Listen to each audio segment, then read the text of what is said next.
Good day, everybody. Hope you're doing well. I'm Sue Johnston, retired counselor, mom, and wife. Can't forget that one. This video, I have a tutorial for you on knitting up a very quick knit bootie.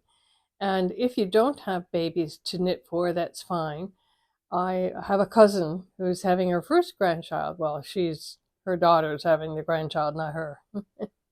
um, and so I knit some booties for her.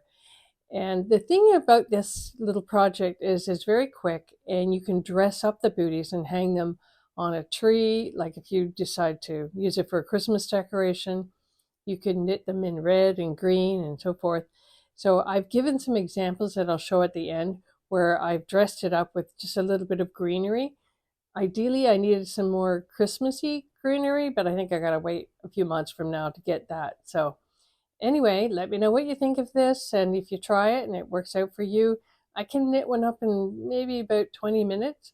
But if you're a beginner knitter, it might take a little bit longer. But the point is, don't rush it, just enjoy it.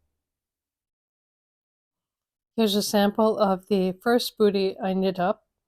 Basically, you knit up a square 3 inches by 3 inches, fold it in half, knit up the toe, knit up the back piece, and what I do is I crochet the edging on the top.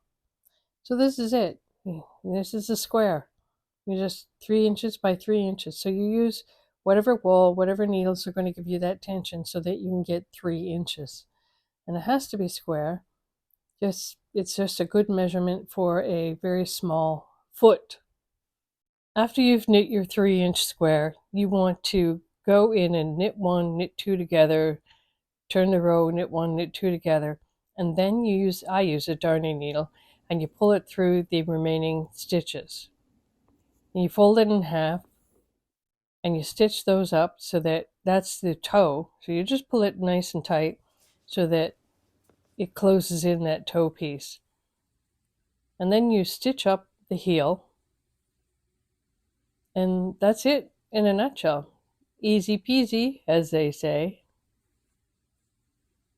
Now, what I do, because, I mean, they look cute at that stage, that point, but then I take a crochet hook and I crochet in around the edge of the little bootie just to finish the top edge properly. Sometimes I do 1 or 2 rows, sometimes I do maybe 4 or 5 rows just to bring it up. And what you can do then is you can actually weave in a little ribbon around it so that you can tie them on. Because if you have had any experienced booties, you know, they come off. So, but they look cute and they're nice to give as gifts when you're attending a baby shower. That was my model. That little baby doll is about the size of a newborn. So the other thing you can do, as I mentioned, is you can knit them up in red or green colors or gold, silver, and you can decorate them and use them to hang on a Christmas tree. It's kind of fun to do that if it was your grandchild's first Christmas, let's say. You could give it as a gift or just keep it in your own home as a memento. Use whatever wool you have on hand and whatever size needles you prefer to work with. In this situation, I'm using a 6 US American 4mm. And I can't even remember what the wool is, but this is called a DK or a worsted wool.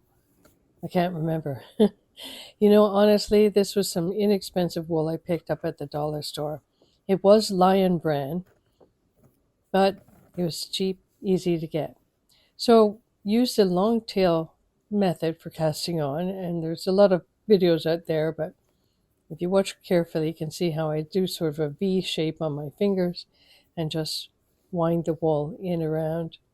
Oops, made a mistake. Off you go. And you just cast on about 14 stitches depending on your wool. In this situation, I actually had to go back and cast on 17 just to make it so that it would fit into that 3 by 3 measurement. So you cast those on, and then you will knit that row, and basically it's just garter stitch, knitting each row back and forth, and I knit, depending on your wool and thickness and the needles you're using, you can knit about 24 to 28 rows, just garter stitch back and forth. So That's pretty easy, isn't it? Just remember, you still want to have that 3 inches by 3 inches measurement. And then you can do the last 2 rows, which is a series of knit 1, knit 2 together, knit 1, knit 2 together. You do that across the row. And then you turn your work and you do that again. Knit 1, knit 2 together, knit 1, knit 2 together to the end of the row.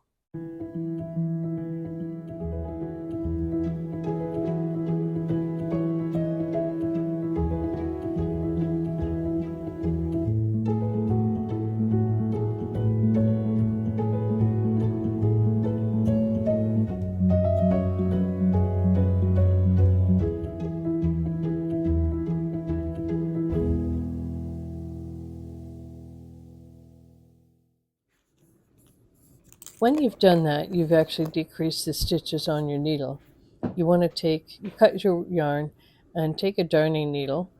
I use a darning needle because I like to weave it in the threads of the wool. So you take your darning needle and you just sew it through the remaining stitches. So that's how you remove the stitches off your needle. You don't have to do a bind off or anything like that. Just put your thread through it and pull it. And pull it tight, and that is your toe, which you're closing up. And you're going to sew that together and sew a few stitches across the top. Sometimes I've counted it, it's about 10 to 12 stitches. And I just do, I think it's called a kitchen stitch. You just go weaving it back and forth. That might not be the kitchen stitch. I'm still new at a lot of this too. So I don't always know what my terms are, but it really doesn't matter. You can stitch it up any way you want. Now this wool is particularly difficult because it's a synthetic, and it just sometimes doesn't cooperate with the needle. It wants to really hold on to that needle and grip it. So you just give it a little bit of tugging and it'll work. Some wool is easier to work with than others. This was nice to knit up, this Lion brand wool, but it wasn't all that fun to sew. So then usually what I do is I bring my needle back through the strands, and you can see the difficulty trying to get it through. Oh, just a bit of wiggling and then we get there.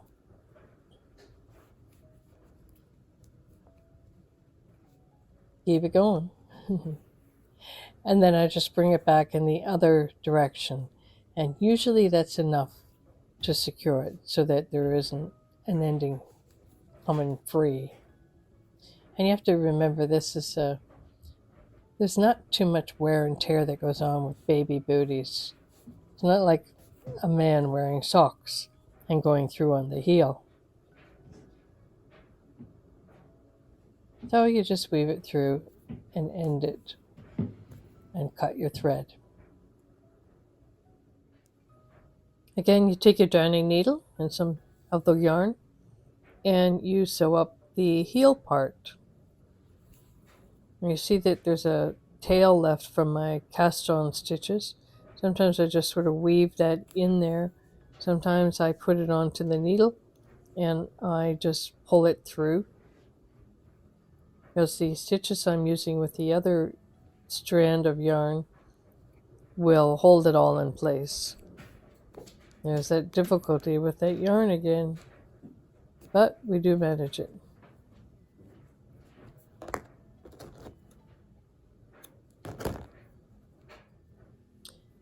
So here I am working on that last little bit of the heel, and instead of just folding it completely flat and then stitching it and ending up with a little point right on the end, what I do is I weave in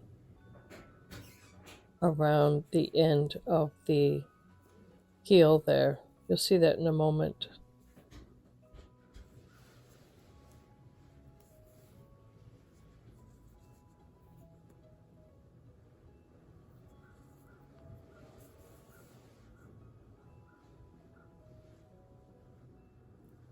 You see how I go to the end and I just kind of poke it up through there.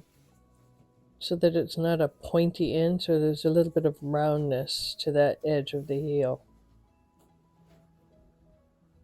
That's something that comes with time doing it. You know, you get a bit of skill. You develop your own techniques on putting things together.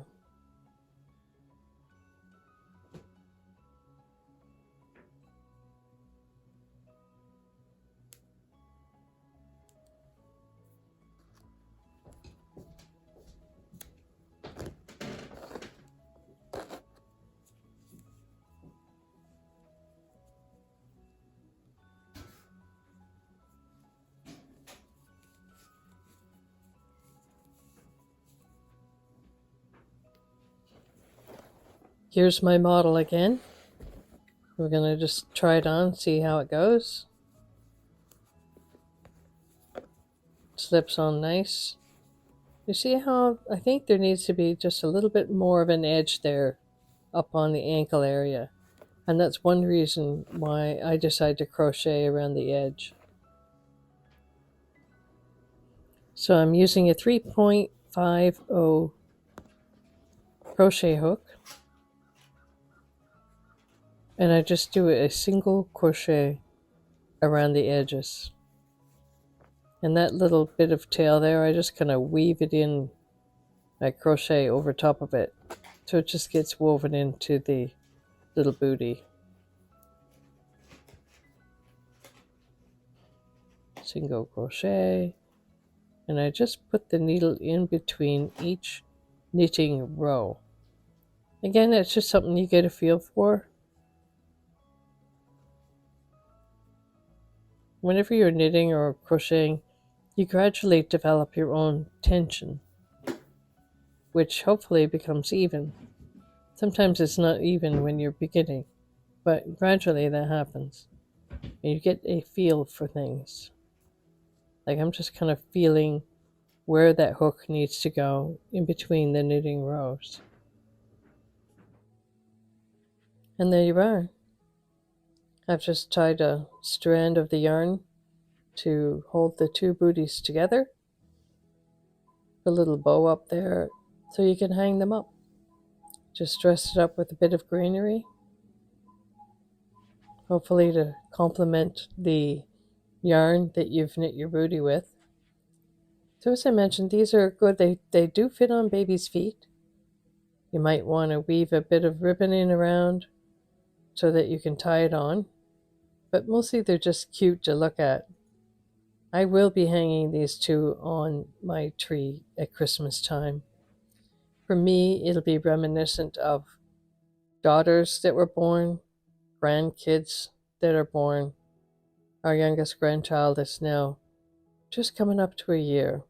The oldest is 28. Happy knitting, everybody.